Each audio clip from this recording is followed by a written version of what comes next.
Hello students, कैसे हैं आप सभी। मैं हूं आपका friend and guide Krishna Tripathi और आज हम लोग करने वाले हैं अपने first chapter that is light physics के एमसीक्यू क्वेश्चंस।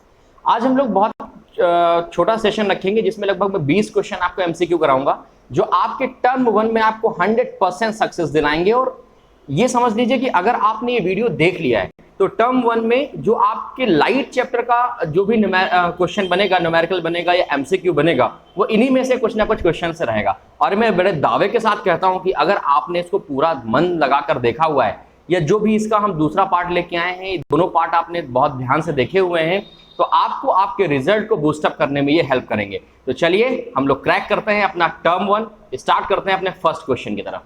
फर्स्ट क्वेश्चन को मैं चलने से पहले हम लोग ये बात करने वाले हैं कि जो ये क्वेश्चंस हैं वो किस पे बेस्ड हैं। तो ये बेस्ड है टोटली ऑन एनसीईआरटी, राइट। जितने भी एनसीईआरटी एग्जाम्पलर प्रॉब्लम है, एनसीईआरटी एमसीक्यू है और एनसीईआरटी बुक को रीड करने के बाद जो न्यूमेरिकल्स या जो मल्टीपल चॉइस क्वेश्चन बन सकते हैं उन सब से रिलेटेड ये सेशन रखा गया है, ठीक है।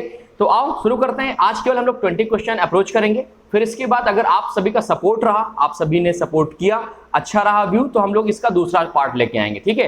तो आइए स्टार्ट करते हैं। देखो यार, पहला क्वेश्चन क्या लिया हुआ है, बहुत सिंपल सा क्वेश्चन है। पहला क्वेश्चन दिया हुआ है कि an object is placed at a distance of 0.25 metre in front of a plane mirror. एक प्लेन मिरर है, उसके फ्रंट में एक ऑब्जेक्ट रखा हुआ है जिसका डिस्टेंस कितना दिया हुआ है, 0.25 लिखा हुआ है। The distance between the object and image, तो इमेज और ऑब्जेक्ट के बीच की डिस्टेंस कितनी होगी ये हमें बताना है, ठीक है। तो चलो भाई बताओ कितनी डिस्टेंस होगी। चलो मैं बताता हूं पहले तो, ठीक है, सीख लेते हैं। और जो आपको आंसर आते हो वो आप एक शीट निकाल लीजिए, उसमें आंसर लिखते जाइए, मैं बताता जा रहा हूं, मैच कराते जाइए, तो आपको भी अपनी प्रिपरेशन के बारे में जानकारी हो जाएगी। और सेकेंडली जो मैं बता रहा हूं तो आपके कॉन्सेप्ट भी क्लियर होते जाएंगे, ठीक है। तो इसका वन शॉट वीडियो ऑलरेडी हमारे चैनल पे पड़ा हुआ है, तो आप विजिट कर सकते हैं। उसमें लाइट का एक हमारा प्लेलिस्ट का भी लिंक दिया हुआ है, व्हाट्सएप ग्रुप का भी लिंक दिया हुआ है, तो आप इन तीनों की हेल्प से अपना रिजल्ट बूस्ट कर सकते हैं। तो चलिए शुरू करते हैं भाई। तो मान लो एक हमारे पास प्लेन मिरर है, ये ठीक है, ये प्लेन मिरर है और ये प्लेन मिरर है, ये है हमारे पास एम और ये है एन। अब ऑब्जेक्ट रखा है 0.25 की डिस्टेंस पे रखा हुआ है, तो इमेज भी कितने डिस्टेंस पे बनेगी, 0.25 डिस्टेंस पे बनेगी। क्यों? क्योंकि प्लेन मिरर की तो प्रॉपर्टी है ना, जितना डिस्टेंस होगा मिरर से ऑब्जेक्ट का उतना ही डिस्टेंस में इमेज फॉर्म होगा, राइट। इसके बारे में हम लोगों ने डिस्कस किया है अपने वीडियोस में, अपनी क्लासेस में।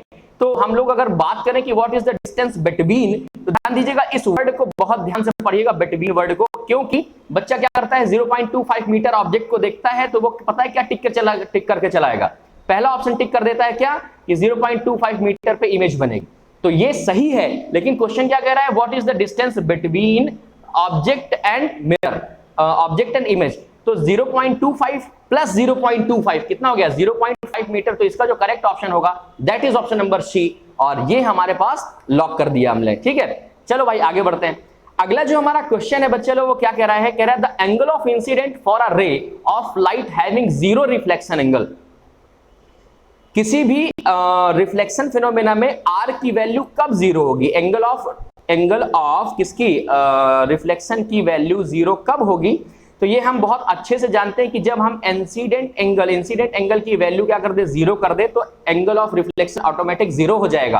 तो इसके लिए हमारे पास कौन सा ऑप्शन दे रहा है, ऑप्शन नंबर ए दे रहा है, ठीक है, कि अगर इंसिडेंट एंगल की वैल्यू हमारे पास 0 हो गई तो रिफ्लेक्शन ऑटोमेटिक 0 हो जाएगा। और इसके लिए अगर कंडीशन पूछता तो यस, इसके लिए कंडीशन होती है, दैट इज नॉर्मली अगर हम लोग किसी लाइट रे को ड्रॉ करते हैं, लाइट ये मेरे पास ऑब्जेक्ट है, ठीक है, और इसमें अगर मैं नॉर्मली ड्रॉ करता हूं रेज, इंसिडेंट और रिफ्लेक्टेड रे, तो क्या हो जाएगी, 0 हो जाएगी, ठीक है। चलो अब अपने अगले क्वेश्चन की तरफ चलते हैं भाई, बिना टाइम वेस्ट किए हुए। तो जो अगला क्वेश्चन है बच्चे लोग, वो क्या दिया हुआ है, जरा बहुत ध्यान से देखिएगा। अगला क्वेश्चन दिया है क्वेश्चन नंबर 3, ठीक है। एक मिनट, जरा उसके पहले मैं ये इरेज करूं। कोई चीज आपको समझ में नहीं आ रही है तो आप मुझसे बिल्कुल डिस्कस कर सकते हैं और कमेंट में मुझे जरूर बताइएगा वीडियो कैसा लगा। आप लोग का सपोर्ट रहेगा, आप लोग को अच्छा लगेगा तो हम लोग इसका दूसरा पार्ट लेके आएंगे, और इन दोनों पार्ट में हम लोग पूरा का पूरा लाइट चैप्टर का एमसीक्यू जो बन सकता है ना, अब जो नहीं बन सकता वो तो नहीं डिस्कस करेंगे, जो बन सकता है वो सारा डिस्कस कर लेंगे। क्वेश्चन नंबर 3 क्या कह रहा है स्टूडेंट, जरा पढ़ने की कोशिश करिए। क्वेश्चन नंबर 3 कह रहा है कि एक हमारे पास, जरा देखिए, for a real object which of the following can produce a real image. Real object के लिए कौन है जो रियल इमेज प्रोड्यूस कर सकता है। तो याद करो, सीधी सी बात है कि हमारे पास कितने plane mirror, concave, convex mirror हैं हमारे पास, है ना? हाँ ठीक है, ये है। अब कौन हमारे लिए रियल ऑब्जेक्ट के लिए रियल इमेज प्रोड्यूस करेगा? तो प्लेन मिरर तो भाई वर्चुअल करता है रियल ऑब्जेक्ट के लिए, कॉन्वेक्स वर्चुअल करता है रियल ऑब्जेक्ट के लिए। तो हमारे पास एक कौन बचा? हमारे पास कॉनकेव लेंस बचा है और कॉनकेव मिरर बचा है। तो हम लोग अगर बात करें कि इमेज प्रोड्यूस करेगा तो that is option number B, concave mirror. Concave mirror ही ऐसा है जो फोकस से लगा करके, जस्ट अ मिनट, फोकस से लगा, कॉनकेव मिरर ही एक ऐसा हमारे पास इंस्ट्रूमेंट है जो फोकस से लगा करके इनफाइनाइट तक हम कहीं पर भी ऑब्जेक्ट को प्लेस कर दें, फोकस से लगा करके इनफाइनाइट तक कहीं भी ऑब्जेक्ट को प्लेस कर दे, ऑलवेज वो जो वैल्यू फाइंड करेगा ना वो कैसा बनेगा? रियल एंड इन्वर्टेड फाइंड करेगा। सिर्फ एक केस है स्पेशल केस, तो उसको हमें भी जोड़ना नहीं है फिलहाल। तो इसका ऑप्शन कौन सा हो जाएगा? बी ऑप्शन हो जाएगा। चलो यार मूव करते हैं अपने सेकंड क्वेश्चन की तरफ। क्या है अपना चौथा नंबर क्वेश्चन?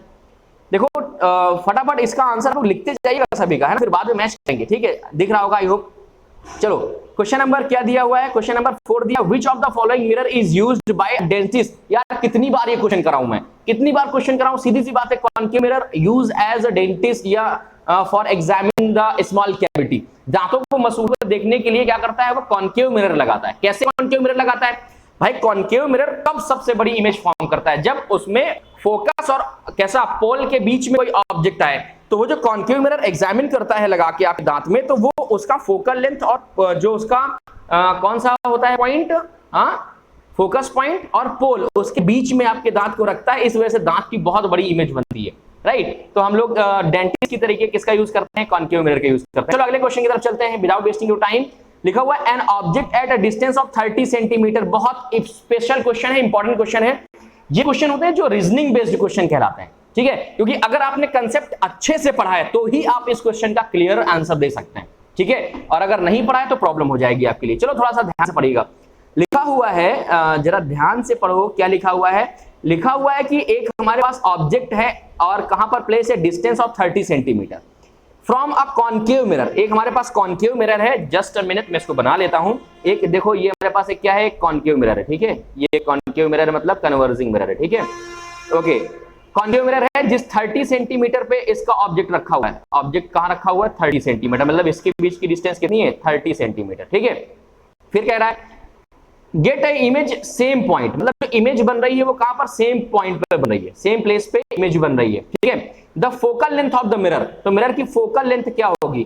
प्यारे बच्चा लोग, बहुत सिंपल सा क्वेश्चन है कि नहीं बताओ? अगर भाई सेंटर में रखा है, 30 सेंटीमीटर पे रखा है, तो 30 में ही इमेज बन रही है। और ये कब पॉसिबल है? ये पॉसिबल तब है जब सेंटर में ऑब्जेक्ट रखा हो और सेंटर में ही इमेज बने। यस और नो? और सेंटर को ही क्या बोलते हैं हम लोग? रेडियस ऑफ कर्वेचर बोलते हैं। यस और नो? तो फोकल लेंथ का एक रिलेशन हम लोग क्या पढ़ के आते हैं? That is r/2 is equal to focal length. तो r की वैल्यू कितनी है हमारे पास? r की वैल्यू है 30 और बाई 2 करेंगे तो कितने आ जाएगा? 15 आ जाएगा। अब थोड़ा सा लॉजिक और लगाना है। क्या? कौन सा मिरर है भाई? कॉनकेव मिरर है। तो कॉनकेव मिरर का फोकल लेंथ कैसा होता है? कॉनकेव मिरर का जो फोकल लेंथ होता है ऑलवेज नेगेटिव रहता है। जल्दबाजी में ये प्लस का 15 मत लगा आइएगा, ठीक है ना? हमें ये भी कॉमन सेंस अप्लाई करना है कि जो फोकल लेंथ रहेगा कैसा रहेगा? नेगेटिव रहेगा। तो नेगेटिव फोकल लेंथ किसका ऑप्शन है? Option number C. इस क्वेश्चन नंबर 5 का जो ऑप्शन नंबर करेक्ट होगा that is C. Yes of course, 30 centimetre पे अगर ऑब्जेक्ट रखा है, 30 में ही कोई भी डिजिट दे सकता है, सेम इमेज फॉर्म हो रहा है, तो फोकल लेंथ जस्ट हाफ हो जाएगा रेडियस ऑफ कर्वेचर का। टाइम नहीं वेस्ट करना, आगे बढ़ते हैं भाई। क्या है भाई अगला क्वेश्चन? अगला क्वेश्चन दिया हुआ है question number 6। Just a minute, मैं जरा इसको इरेज कर लेता हूं, फिर इसके बाद हम लोग क्वेश्चन नंबर 6 में चलते हैं। 6 में चलते हैं। क्वेश्चन नंबर 6 क्या कह रहा है? क्वेश्चन नंबर 6 कह रहा है an object at a distance of +15 centimetre slowly moves towards the pole of convex mirror. Convex mirror का मतलब ही हो गया कैसा? Diverging mirror. कुछ ज्यादा बड़ा बन गया क्या? जस्ट अ मिनट, कुछ ज्यादा बड़ा बन गया, इसको छोटा कर लेता हूं यार। अगर सेशन में पता है आप लोग थोड़ा सपोर्ट करेंगे तो हम लोग अगला सेशन लेके आएंगे मोस्ट प्रेडिक्टेबल क्वेश्चन, बेहतरीन से लगभग 50 to 55 क्वेश्चन करेंगे। ज्यादा 4 घंटे 5 घंटे 6 घंटे की वीडियो एमसीक्यू और असर्शन रीजन की देखने की जरूरत नहीं है, ठीक है? छोटी छोटी वीडियोस देखो, काम एकदम आपका हो जाएगा। लेकिन जुड़ना पड़ेगा इसके लिए आपको हमसे एडुसेशन। तो अभी भी जिन बच्चों ने हमको सब्सक्राइब नहीं किया हुआ है वो फटाफट सब्सक्राइब कर लें, बेल आइकन को प्रेस करना बिल्कुल मत भूलें, क्योंकि वहां से आपको नई नई नोटिफिकेशन मिलेंगी। एंड सेकंड थिंग, अगर आप अपने पर्सनल डाउट भी क्लियर करना चाहते हैं तो ज्वाइन हो जाइए हमारे एक पर्सनल व्हाट्सएप ग्रुप में, फ्री ऑफ कॉस्ट है। सारे डाउट 24/7 कभी भी आप क्लियर कर सकते हैं। चलो क्वेश्चन में आते हैं। हमारे पास एक कॉन्वेक्स मिरर है, मतलब इट इज डाइवर्जिंग मिरर, ठीक है। अब डाइवर्जिंग मिरर का फोकल लेंथ पॉजिटिव है, ठीक है, चलो मान लिया पॉजिटिव फोकल लेंथ है। फिर कहता है अगर इसमें मान लो हम ऑब्जेक्ट है, ये ऑब्जेक्ट है, इसको हम मूव कराते हैं पोल की तरफ, पहले यहां रखा, फिर यहां रखा, फिर यहां रखा, तो इसमें जो इमेज बनेगी वो कैसी बनेगी बताओ यार। डाइवर्जिंग मिरर है और डाइवर्जिंग मिरर में आप इमेज को कहीं भी रख दो भैया, इनफाइनाइट से लगा करके पोल के बीच में, इनफाइनाइट में रखोगे तो फोकस में बनेगी, सबको पता है। लेकिन अगर इनफाइनाइट से आप पोल तक बढ़ाते चले जा रहे हो तो उसमें कोई चेंजमेंट नहीं होगा, जो ऑब्जेक्ट बनेगा वो कैसा बनेगा, इनलार्ज नहीं बनेगा, सॉरी डिमिनिश्ड एंड वर्चुअल बनेगा। कैसा बनेगा, डिमिनिश्ड एंड वर्चुअल, मतलब छोटा बनेगा और वर्चुअल बनेगा। इतनी बात समझ में आ गई कि नहीं आ गई? चलो आगे बढ़ते हैं अपने अगले क्वेश्चन की तरफ। आई होप आपको ये समझ में आ रहा होगा और ये आप सेशन एंजॉय कर रहे होंगे, क्योंकि आपको पता चल रहा होगा कि आपकी तैयारी कितनी है या आप जहां भी पढ़ रहे हैं वहां क्या पढ़ाया गया है आपको, ठीक है। चलो क्वेश्चन नंबर 7 की अगर बात करें प्यारे बच्चों, तो क्या दिया हुआ है क्वेश्चन नंबर 7? या क्वेश्चन नंबर 7 दिया है, a concave mirror is a radius 30 centimetre is placed in water. Concave mirror है जिसकी रेडियस ऑफ कर्वेचर 30 सेंटीमीटर है, मतलब फोकल लेंथ कितना होगा, फोकल लेंथ होगा 15 सेंटीमीटर। कैसा कॉनकेव है, देखो माइनस प्लस नहीं दिया लेकिन माइनस होना चाहिए, खैर छोड़ो, 30 centimetre placed in water, it's focal length in air and water differ by, मतलब जब एयर में रहता है तो फोकल लेंथ कितनी होगी और जब वाटर में रहता है तो फोकल लेंथ कितनी होगी। तो आई होप स्टूडेंट इस क्वेश्चन को आप समझ गए होंगे क्या, कि फोकल लेंथ में किसी भी स्फेरिकल मिरर के फोकल लेंथ में किसी भी तरह का कोई चेंजमेंट नहीं होता इन रिलेटेड टू मीडियम, या मीडियम का कोई इंपॉर्टेंट रोल नहीं है फोकल लेंथ, फोकस लेंथ में, किसमें, स्फेरिकल मिरर्स में। जब लेंस की बात आएगी तो लेंस में हम लोग डिस्कस करेंगे। तो कितना डिफर होगा, 0 का डिफरेंस होगा यार, बताओ। इसमें हम लोग बेकार में फोकल लेंथ के लिए पीछे भाग रहे हैं, तभी तो प्लस माइनस नहीं दिया हुआ है, ठीक है। तो 0 आंसर इसका क्वेश्चन नंबर 7 का डी ऑप्शन होगा, दैट इज 0। क्यों, क्योंकि किसी मीडियम पर डिपेंड नहीं करती। चलो बढ़ते हैं अपने अगले क्वेश्चन की तरफ। जस्ट अ मिनट, जो अगला क्वेश्चन है स्टूडेंट वो क्या कह रहा है आपसे, क्वेश्चन नंबर 8, जरा ध्यान से देखिएगा क्वेश्चन को, थोड़ा सा इसमें दिमाग लगाइए और इसका करेक्ट ऑप्शन अपने कॉपी में लिखिए, और फिर मैं सही बताऊंगा। जो आपके हिसाब से करेक्ट था कॉपी में लिखो, जो मैं बताऊंगा तो उसको फिर मैच करा लेना। क्वेश्चन नंबर 8 दिया हुआ है, a concave mirror is of focal length 20 centimetre. Concave है, ठीक है, ध्यान दीजिएगा, कितना सेंटीमीटर है, 20 सेंटीमीटर फोकल लेंथ है। Form an image having twice the size of object, size object के साइज से जस्ट डबल, ठीक है। For the virtual position of the object, virtual position of the object, ठीक है, ओके, चलो मान लिया। The position of object will be, तो ऑब्जेक्ट को कहां रखा जाना चाहिए। बहुत दिमाग से क्वेश्चन का आंसर दीजिएगा स्टूडेंट। देखो क्या कह रहा है, कह रहा है कि एक मिरर है जिसकी फोकल लेंथ कितना दी हुआ है, 20 सेंटीमीटर है, और वर्चुअल इमेज फॉर्म कर रहा है, तो बाकी की कंडीशन हमें पढ़ने की जरूरत ही नहीं है। वर्चुअल कॉनकेव कब प्रोड्यूस करता है, जब उसको फोकस और पोल के सेंटर में रखो, मतलब फोकस, मान लो ये पोल है, ये फोकस है, तो ऑब्जेक्ट मेरी अगर यहां पर आ गई इनके कंपैरिजन में, तो मैं वर्चुअल इमेज फॉर्म करा सकता हूं, वो चाहे ट्वाइस चाहे थ्राइस, आई डोंट नो। बहुत बच्चे इसमें क्या करेंगे, मैग्निफिकेशन का फॉर्मूला निकाल के उसको सेट करेंगे, उसको सॉल्व करने बैठेंगे, टाइम खा जाएगा आपका 5 मिनट, और 5 मिनट में आपको 3 क्वेश्चन करने होते हैं, ठीक है ना। तो चलो भाई, तो हम क्या करें, फोकस लेंथ अगर 20 सेंटीमीटर है तो लेस देन 20 रख दें, कितना लेस देन रख दें, 20 सेंटीमीटर से लेस देन रख दे, तो हमारे पास वर्चुअल इमेज बन जाएगी। जरा देखो 20 से कम कौन सा ऑप्शन है, इनफाइनाइट नहीं, तो हमारे पास ऑप्शन नंबर है C, that is 10 centimetre. I hope student आपको क्वेश्चन ये समझ में आ गया होगा। अगर नहीं आया है तो मैं प्लीज आपसे रिक्वेस्ट करता हूं कि आप हमारी वीडियोस को जरूर देखें। आपके पास प्लेलिस्ट देखने का टाइम नहीं है भाई, बहुत बिजी हो, है ना, प्रधानमंत्री हो, तो क्या करो, वन शॉट देख लो जाके। चलो चलते हैं अपने क्वेश्चन नंबर 9 की तरफ। क्या कह रहा है क्वेश्चन नंबर 9, कह रहा है the image formed bye concave mirror is real. Concave mirror जो इमेज फॉर्म करता है कैसा है, रियल इमेज फॉर्म करता है। Inverted and same size of that of the object, भाई सिंपल सी बात है, सेम साइज आ गया, ऑब्जेक्ट के बराबर साइज है, तो हमारे दिमाग में घंटी बजनी चाहिए कि भैया ये ऑब्जेक्ट रखा हुआ है सेंटर में, क्योंकि सेंटर ही एक इकलौती पोजीशन है जिसमें ऑब्जेक्ट और इमेज का साइज क्या रहता है, सेम रहता है। तो जरा देखो क्वेश्चन कह रहा है the position of the object should be at the centre of curvature, बिना कुछ लिखिए आप इसमें ऑप्शन में टिक कर सकते हैं, that is B, right. I hope आपको समझ में आ गया होगा। आइए चलते हैं अपने नेक्स्ट क्वेश्चन की तरफ। क्या है भाई next question, just a minute, question number 10 आ गया भाई। चलो क्वेश्चन नंबर 10 देखो क्या कह रहा है क्वेश्चन नंबर 10, बताओ मेरे को भाई क्या क्वेश्चन कह रहा है, आप क्या बताओ, मैं बताता हूं। कह रहा है the nature of image formed by the concave mirror when the object place between the focus and centre of curvature. मुझे लगता है कि जब टाइप हुआ है ये शीट तो एक तरफ से टाइप किया गया है, पहले मिरर चल रहे हैं, फिर लेंस के प्रॉब्लम्स आएंगे, फिर रिफ्रैक्टिव इंडेक्स के आएंगे, ऐसा पूछ रहा है। चलो ठीक है, तो देखो सेम को कुछ मिल रहा है, क्या मिल रहा है, सेम सेम वाला सेम क्या कि भाई ऐसी कौन सी कंडीशन आएगी जब हम किसी ऑब्जेक्ट को फोकस के बीच में रखेंगे, तो that is virtual and erect, everyone knows the answer. तो यहां पर जो आंसर आएगा that is option number D, virtual, upright and enlarge of course. तो क्वेश्चन नंबर 10 हमारे पास क्लियर हो जाता है। अब चलते हैं अपने क्वेश्चन नंबर 11 की तरफ, ठीक है। तो बच्चे लोग क्या है ना, कंप्यूटर मेरा इस साइड रखा हुआ है, तो मैं आपकी तरफ ज्यादा आई कांटेक्ट नहीं कर पा रहा हूं, तो थोड़ा सा डोंट माइंड, केवल कॉन्सेप्ट समझने में फोकस करो, क्वेश्चन समझने में फोकस करो, ठीक है।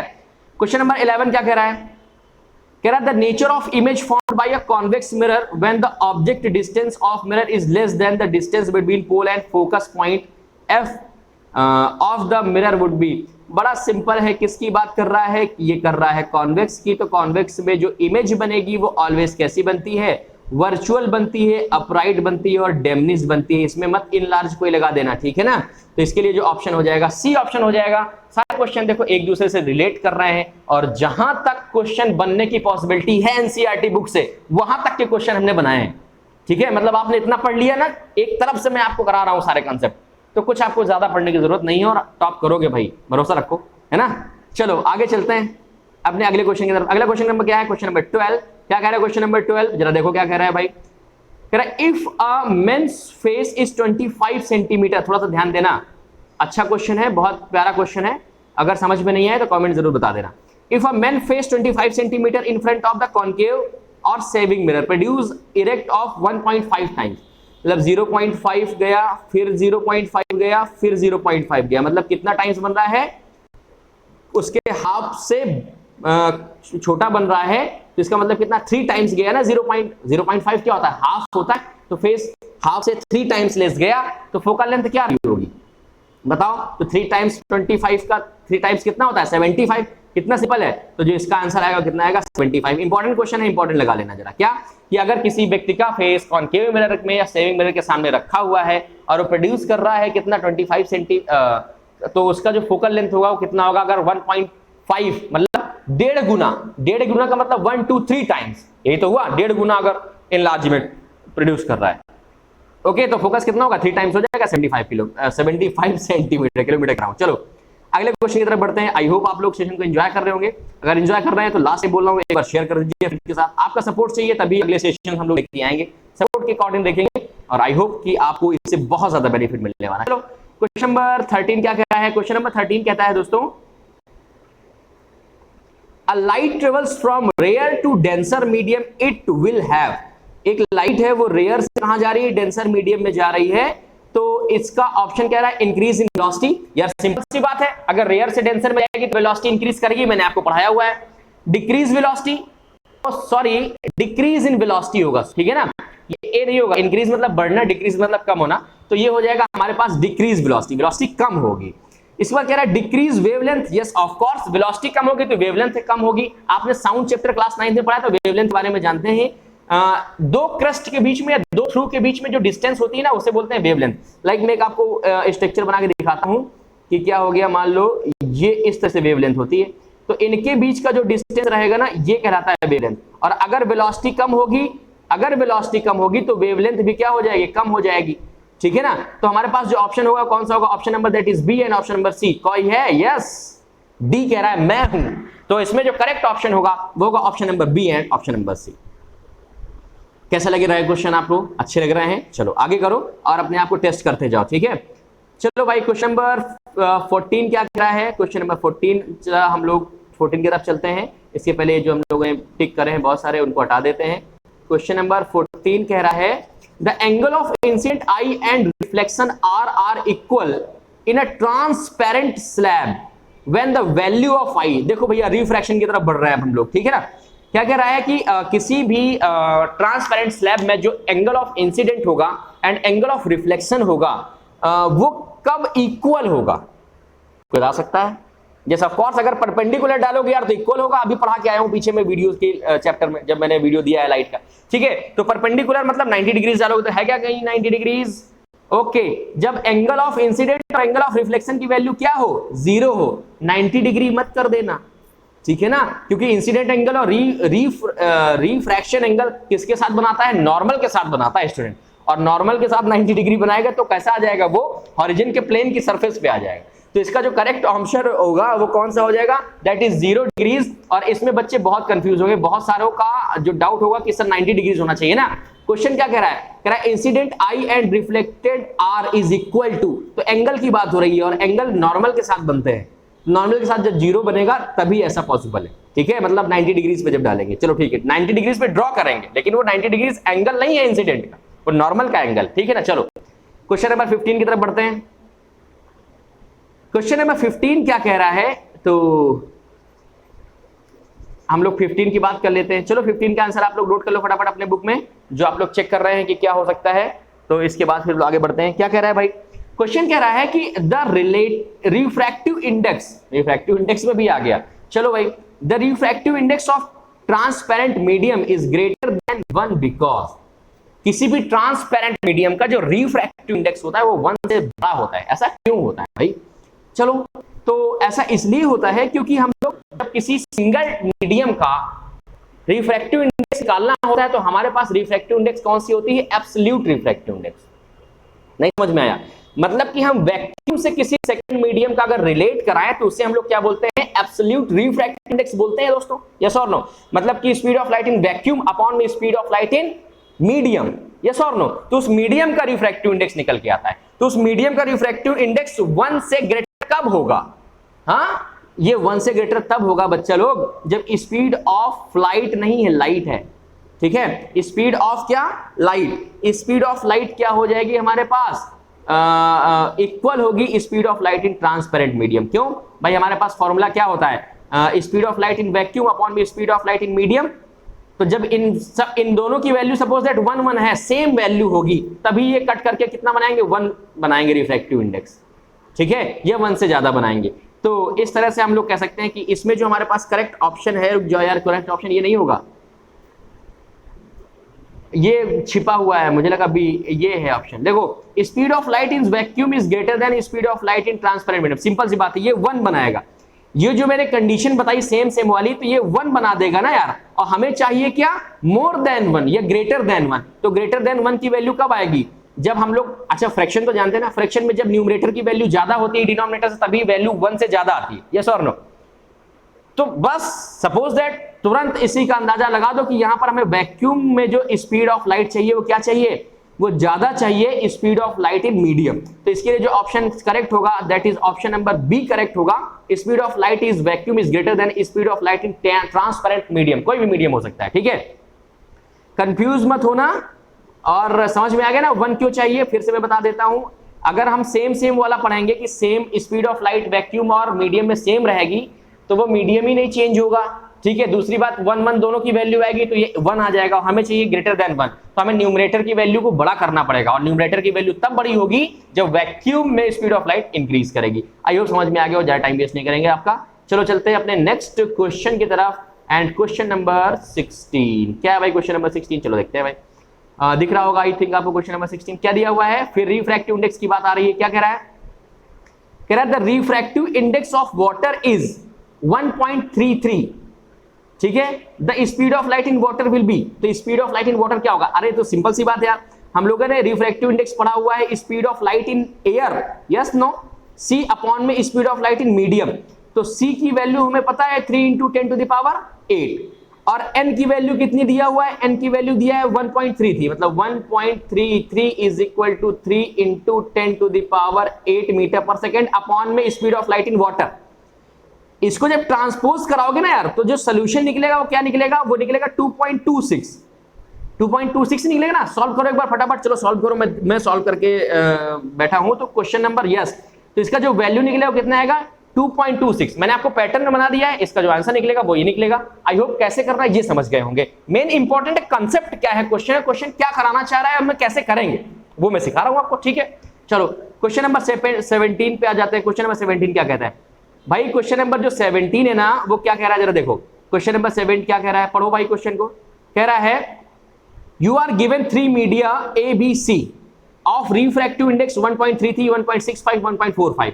तो यार अच्छा ये बताओ, ये पहले तो मुझे ये बताओ कौन बड़ा है इनमें से, पहले 1.33 बड़ा है कि 1.46 बड़ा है कि 1.65 बड़ा है? मतलब एक का मैं 3 पार्ट लिया हुआ हूं, एक का मैं 4 पार्ट लिया हुआ हूं, एक का मैं 5 पार्ट लिया हूं, तो बड़ा कौन सा है बताओ ना, और छोटा कौन सा है ये बताओ सबसे पहले। अगर आप ये समझ गए कौन छोटा कौन बड़ा, क्योंकि यहां पर कंफ्यूजन छोटे बड़े की है और कोई बात नहीं है, ठीक है। तो ध्यान दीजिए, जब पॉइंट की बात आती है तो ये डिजिट नहीं देखते हैं, हम देखते हैं पॉइंट के बाद जो डिजिट बड़ी होती है ना वो सबसे छोटी होती है, क्योंकि सबसे कम पार्ट इसी के पास है। भाई 2 में 1.65 पार्ट दिया हुआ है, ठीक है, तो सबसे कम इसी के पास पार्ट बचा ना, ठीक है। तो कह रहा है in given media ABC refractive index इतना इतना है, the medium which light travel faster, तो जिसमें सबसे कम रिफ्रैक्टिव इंडेक्स होती है उसमें लाइट सबसे तेज चलती है। क्यों? क्योंकि रिफ्रैक्टिव इंडेक्स किस पे डिपेंड करता है? डेंसिटी ऑफ द मीडियम, मैंने बताया था ना, और डेंसिटी जब कम होगी तो स्पीड ज्यादा होगी। तो इसमें कौन सा मीडियम सबसे ज्यादा वाला, सबसे कम वाला है? 1.6। तो इसका जो करेक्ट ऑप्शन हो जाएगा वो हो जाएगा that is B, 1.65। For any doubt contact our WhatsApp group और वहां पर सेंड कीजिए सारे डाउट विद वीडियो इन 24/7, आपको तुरंत प्रोवाइड करा जाएंगे। चलो आई होप आपको समझ में आ गया होगा मेरा पॉइंट क्या था, इसीलिए मैंने आपको छोटा वाला पूछा सबसे पहले। क्वेश्चन नंबर 18 की बात करते हैं, फिर क्वेश्चन नंबर 19 पे चलेंगे, ठीक है ना। लोगों जरा इसको इरेज कर दो, नहीं कंफ्यूज हो जाओगे तुम लोग। क्या दिया हुआ है भाई? अरे इरेज हो जा जल्दी से, 1 मिनट रुको जरा, इरेजर थोड़ा बड़ा कर लूँ मैं। टच नहीं हो रहा है सर, ये तो टच हो गया। अच्छा कहता है इससे बड़ा नहीं होगा मैं, ठीक है ना, नहीं होने तो काम हो जाएगा अपना। क्वेश्चन नंबर देखो भाई क्या दिया है 18। क्वेश्चन नंबर 18 दिया हुआ है the light from the sun falling a convex lens will converge at a point called. भाई सिंपल सी बात है, सन मतलब इनफाइनाइट, सन का मतलब इनफाइनाइट, जानते हो क्या कितनी दूर पे जानते हो, लेकिन वो इनफाइनाइट है यार, 2-4-5 की बात थोड़ी है, 2-4-5 किलोमीटर में सन लाओ तोड़ लाते हैं, है ना। जो आप प्रॉमिस करते हो ना अपने बाबू सोना से कि लाओ चांद तारे तोड़ लाता हूं, तो ये 2-4-5 किलोमीटर में नहीं है भाई साहब, भूल जाओ ये सब चीजें, ये सब नहीं होता है, ख्याली पुलाव मत पकाओ, ठीक है ना। तो ये इनफाइनाइट है, इनफाइनाइट लेंथ है। तो इनफाइनाइट से अगर कोई रे आती है किसी भी मिरर में पड़ेगी, कहां पर कट करेगी? फोकस में कट करेगी, ठीक है। I have already cleared these topics. तो भाई फोकस, तो ये सिंपल सी बात है, इसका जो आंसर हो जाएगा क्या हो जाएगा? फोकस हो जाएगा। बताओ टाइम लगा क्या? नहीं लगा, बस समझने की देरी है। चलो क्वेश्चन नंबर 19 पे आ जाते हैं, जरा पढ़ लो यार, मुझे लगता है आधा दूसरे पेज में चला गया है। क्वेश्चन नंबर 19 कह रहा है, क्वेश्चन नंबर 19 कहता है large number of thin okay strips of black paint, कह रहा है बहुत ज्यादा ब्लैक पेंट की पतली पतली स्ट्रिप, ऐसी पतली की थोड़ा सा ट्रांसलूसेंट मान सकते हैं, मुझे लाइट दिखता है। Black paint are made on the surface of convex lens of the focal length of the lens of focal length. कोई एक कॉन्वेक्स लेंस है, उसके फोकल लेंथ में हमने क्या करा दिया? ब्लैक पेंट की पतली पतली हम लोगों ने वो लगा दी है, स्ट्रिप लगा दी है, ठीक है। तो चलो आगे देखते हैं क्या कह रहा है। आगे कह रहा है 20 सेंटीमीटर टू कैच। अब इसमें क्या कर रहा है? 20 सेंटीमीटर में एक ऑब्जेक्ट खड़ा है, कौन? White horse. The image will be, तो जो इमेज बनेगी वो कैसी बनेगी? भाई सीधी सी बात है कि ब्लैक आपने स्ट्रिप लगा दी है, चाहे फोकस में लगा दो चाहे कितनी भी दूर लगा दो, तो लाइट की इंटेंसिटी कम हो गई, मतलब वो लाइट कम पहुंच पाएगी, रुक के पहुंच पाएगी, धीमी पहुंच पाएगी। जो ऑब्जेक्ट की इमेज बनेगी, इमेज तो बनेगी यार, रोक तो पाओगे नहीं, क्योंकि क्या थिन बोल रहा है ना, तो इमेज तो बनेगा। तो कैसा बनेगा? डल बनेगा ना, डल बनेगा कि नहीं बनेगा? तो जरा देखो डल का कोई ऑप्शन है क्या? यस, ये दिया हुआ है a horse of less brightness. भाई हॉर्स है तो हॉर्स से जेब्रा या चीता नहीं बन जाएगा, ठीक है ना, हॉर्स का हॉर्स ही बनेगा, ठीक है। चित्ती बहुत सारे बच्चे सर वो ब्लैक स्ट्रिप लगा दोगे तो कैसा बनेगा? जेब्रा दिखेगा, लेकिन ऐसा नहीं, हॉर्स का हॉर्स बनेगा, लेस ब्राइटनेस का बनेगा, मतलब थोड़ा सा धुंधला भद्दा टाइप का बनेगा, ठीक है ना। आपके फोन की ब्राइटनेस कम कर देता हूं तो अपनी अच्छी वाली शक्ल दिखने लगती है ना, वैसा टाइप का। चलो अपने आज के लास्ट क्वेश्चन की बात करेंगे। मैंने आपको प्रॉमिस किया था कि 20 क्वेश्चन हम लोग करेंगे, अगर आप लोग का सपोर्ट रहा तो रेस्ट ऑफ हमारे जो 60 to 70 क्वेश्चन है वो हम लोग कवर करेंगे, और इसके बाद आपको पेपर में इससे अलग से कुछ नहीं मिलेगा, कहीं भी नहीं मिलेगा, राइट। फिर भी हम प्रैक्टिस आपको कराते जाएंगे केस बेस की, एमसीक्यू की, ताकि आपकी प्रैक्टिस बनी रहे, ठीक है। तो फिलहाल जो इंपॉर्टेंट केसेस हैं इन पे हम लोग बात करेंगे, जिसमें कि 60 क्वेश्चन है, पूरे चैप्टर से हम लोगों ने निकाले हैं, इनसे हटके कुछ नहीं आएगा, ठीक। चलो आज का प्रॉमिस हम पूरा करने जा रहे हैं। लास्ट क्वेश्चन है 20 नंबर, क्या कह रहा है? कह रहा है अ डाइवर्जिंग लेंस विल प्रोड्यूस जो डाइवर्जिंग लेंस है वो कैसा प्रोड्यूस करता है, always virtual and erect produce करता है भाई, चाहे डाइवर्जिंग लेंस की बात करो चाहे डाइवर्जिंग मिरर की बात कर दो। डाइवर्जिंग लेंस कौन सा होता है बताओ, डाइवर्जिंग लेंस होता है कॉनकेव, ठीक है ना, और डाइवर्जिंग मिरर कौन सा होता है, डाइवर्जिंग मिरर होता है कॉन्वेक्स। और ये दोनों कैसे प्रोड्यूस करते हैं, virtual and erect image produce करते हैं। कहां है क्या कहीं, yes always virtual image produce करते हैं। तो क्वेश्चन नंबर जो 20 है उसका जो ऑप्शन होगा that is option number B, always virtual image. Comment करके जरूर बताइएगा कि आपको ये सेशन कैसा लगा, और हाँ मुझे नीड है आपके सपोर्ट की, और सपोर्ट करते रहिए। हम लोग नेक्स्ट सेशन बहुत ही जल्दी लेके आएंगे, लेकिन सेशन लाने से पहले हम लोग सबसे पहले वो जो चैप्टर स्टार्ट किया था वो भी फिनिश करेंगे।